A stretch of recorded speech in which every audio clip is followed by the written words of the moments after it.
Hello everyone, welcome to Endless Knowledge. இந்த வீடியோவில் நாம் எதை பற்றி பார்க்க போகிறோம்னா PowerPointல ஸ்லைடை ஆஸ் அ இமேஜாக நாம் எக்ஸ்போர்ட் பண்ணும்போது லோ குவாலிட்டி, அதாவது 96 dpiயில் தான் பார்த்தீங்கன்னா அந்த இமேஜ் எக்ஸ்போர்ட் ஆகும். பட் நமக்கு நல்ல குவாலிட்டியில் நல்ல கிளாரிட்டியில் ஸ்லைட் ஆஸ் அ இமேஜாக வேணுங்கிற பட்சத்தில் நம்ம என்ன செட்டிங்ஸ் அப்ளை பண்ணணும், எப்படி அதை எக்ஸ்போர்ட் பண்ணலாம்ங்கிறத பற்றி தான் இந்த வீடியோவில் நம்ம பார்க்க போகிறோம். ஸோ உங்களுக்கு இந்த வீடியோவில் உள்ள கண்டென்ட் எல்லாமே புரியுதுன்னா மறக்காமல் லைக் பண்ணுங்கள். அண்ட் அதை விட ரொம்ப முக்கியம், இதை பற்றி தெரியாதவங்களுக்கு கண்டிப்பாக ஷேர் பண்ணிவிடுங்க. அண்ட் நீங்கள் இன்னுமே சேனலை சப்ஸ்கிரைப் பண்ணாமலே பார்த்துட்டு இருக்கீங்கன்னா மறக்காமல் சப்ஸ்கிரைப் பண்ணுங்கள். அண்ட் சப்ஸ்கிரைப் பண்ண கையோட பக்கத்தில் இருக்கக்கூடிய பெல் ஐக்கனை கிளிக் பண்ணி ஆல் நோட்டிஃபிகேஷன்ஸை மறக்காமல் எனேபிள் பண்ணிக்கோங்க.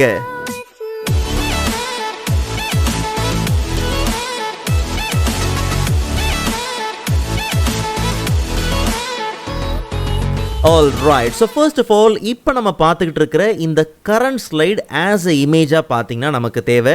டிஃபால்ட்டாக இந்த அவுட்புட் எப்படி இருக்குது அப்படிங்கிறத குயிக்காக பார்த்துடலாம். அண்ட் என்ன ஸ்டெப்ஸை ஃபாலோ பண்ணி நல்ல குவாலிட்டி நல்ல கிளாரிட்டியாக எப்படி இந்த ஸ்லைடை ஆஸ் அ இமேஜாக கொண்டு வரலாம் அப்படிங்கிறதையும் குயிக்காக பார்த்துடலாம். ஸோ Ctrl+Shift+S கொடுத்து சேவ் ஆஸ் விண்டோ லான்ச் பண்ணிடலாம். நமக்கு இது JPEG ஃபார்மெட்டில் பார்த்தீங்கன்னா தேவை. லொக்கேஷன் சூஸ் பண்ணி ஜஸ்ட் நம்ம இதை சேவ் பண்ணிடலாம். ஜஸ்ட் திஸ் ஒன், இந்த ஒரே ஒரு ஸ்லைடு மட்டும்தான். இப்போ நம்ம லொக்கேஷனை செக் பண்ணி அந்த இமேஜை ஆல்ட் என்டர் கொடுத்து ப்ராப்பர்ட்டிஸ்குள்ளே போய் பார்த்தோம்னா கவனிச்சு பாருங்கள், 1280x720, ஸோ 720p தான், ஹெச்டி ரெசல்யூஷனில் தான் பார்த்தீங்கன்னா இருக்குது. 96 dots per inch தான். ஸோ பேசிக்கான குவாலிட்டி. ஸோ டிஃபால்ட்டாகவே பார்த்தீங்கன்னா நீங்கள் PowerPointல ஒரு இமேஜை எக்ஸ்போர்ட் பண்ணுறீங்க, ஸ்லைடை ஆஸ் அ இமேஜை எக்ஸ்போர்ட் பண்ணி எடுக்கும் போது இந்த குவாலிட்டியில் தான் பார்த்தீங்கன்னா டிஃபால்ட்டாக எக்ஸ்போர்ட் ஆகும். ஸோ அப்போது இந்த டைமென்ஷனில் நாம் இந்த இமேஜை எங்கேயாவது யூஸ் பண்ணுறோம், கொஞ்சம் ஜூம் பண்ணாலே கம்ப்ளீட்டாக என்ன ஆயிரும், பிரேக் ஆக ஆரம்பிக்கும். ஸோ அப்போ நல்ல ஒரு 4K குவாலிட்டியில் நமக்கு இந்த ஸ்லைட் ஆஸ் அ இமேஜாக வேணுங்கிற பட்சத்தில் என்ன ஸ்டெப்ஸை ஃபாலோ பண்ணலாம். ஸோ ரொம்ப சிம்பிள். ஃபர்ஸ்ட் நம்ம இந்த PowerPoint இது எல்லாத்தையும் நீங்கள் என்ன பண்ணுங்கள், க்ளோஸ் பண்ணிடுங்க. எந்த விண்டோஸ் அப்ளிகேஷனும் ஓப்பனில் இருக்க வேண்டாம். ஸோ இப்போது விண்டோஸ் R கொடுத்து ரன்னை லான்ச் பண்ணிக்கலாம். ஸோ இதில் நம்ம டைப் பண்ண வேண்டியது ரெஜ் எடிட். ஸோ ரெஜிஸ்ட்ரி எடிட்டருக்குள்ளே போயிட்டு ஒரு சின்ன சப்கீயை நம்ம கம்ப்ளீட்டாக மாடிஃபை பண்ண போகிறோம். ஜஸ்ட் ஓகே கொடுத்து ரெஜிஸ்ட்ரி எடிட்டரை நம்ம ஓப்பன் பண்ணிக்கலாம்.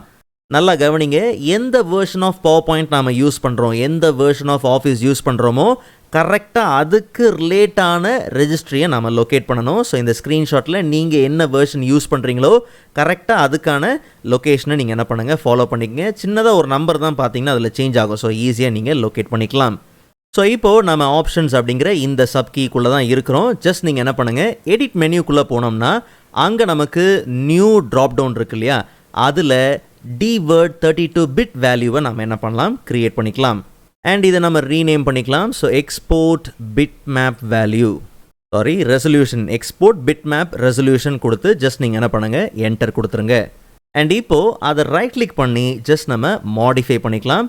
மாடிஃபைல நல்லா கவனிங்க, பேஸ் வந்து ஹெக்ஸா டெசிமல் இருக்கு இல்லையா, அதை டெசிமலுக்கு நீங்கள் என்ன பண்ணுங்கள், சேஞ்ச் பண்ணுங்கள். வேல்யூ டேட்டாவில் எவ்வளோ டிபிஐ நமக்கு வேணும் அப்படிங்கிறத நம்ம கொடுக்க போகிறோம். ஸோ நமக்கு எந்த ரெசல்யூஷனில் அவுட்புட் தேவையோ அந்த டெசிமல் வேல்யூ கொடுக்கலாம். ஒருவேளை நம்ம முன்னாடி பார்த்த மாதிரி அந்த 96 அப்படின்னு கொடுத்தோம்னா அதே 720p தான் வரும். ஓகே, ஸோ நமக்கு வந்து ரெசல்யூஷன் 300 dpiயில் பார்த்தீங்கன்னா தேவை. ஒருவேளை என்ன வேல்யூ கொடுக்கணும்னு தெரியலனா இந்த ஸ்க்ரீன்ஷாட்டை நல்லா கவனிங்க. இதில் உங்களுக்கு என்ன அவுட்புட் வேணும், அதுக்கு ரிலேட்டடாக என்ன டிபிஐ கொடுக்கலாம் அப்படிங்கிறத இங்கே நீங்கள் ஐடென்டிஃபை பண்ணிக்கலாம். ஸோ ஒன்ஸ் வேல்யூ டேட்டாவை என்ட்ரு பண்ண கையோட ஜஸ்ட் நம்ம ஓகே கொடுத்து இதை நம்ம க்ரியேட் பண்ணிடலாம்.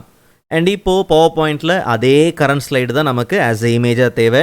Ctrl+Shift+S கொடுத்து நீங்கள் சேவ் ஆஸ் லான்ச் பண்ணாலும் சரி, இல்லை ஃபைலில் எக்ஸ்போர்ட்டில் போனீங்கன்னா அங்கே நமக்கு சேஞ்ச் ஃபைல் டைப்பில் PNG ஆர் JPEG என்ன ஃபார்மெட்டில் வேணுமோ அதை செலக்ட் பண்ணி நீங்கள் சேவ் ஆஸ் கொடுத்துக்கலாம்.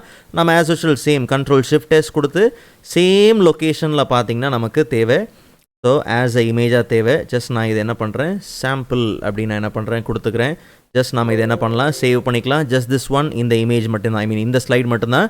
ஸோ இப்போ நம்ம போயிட்டு செக் பண்ணி பார்த்தோம்னா இந்த நம்ம முன்னாடி என்ன பண்ணியிருந்தோம், முன்னாடி எக்ஸ்போர்ட் பண்ணது பார்த்தீங்கன்னா அது வந்து என்னது 1280x720 இல்லையா.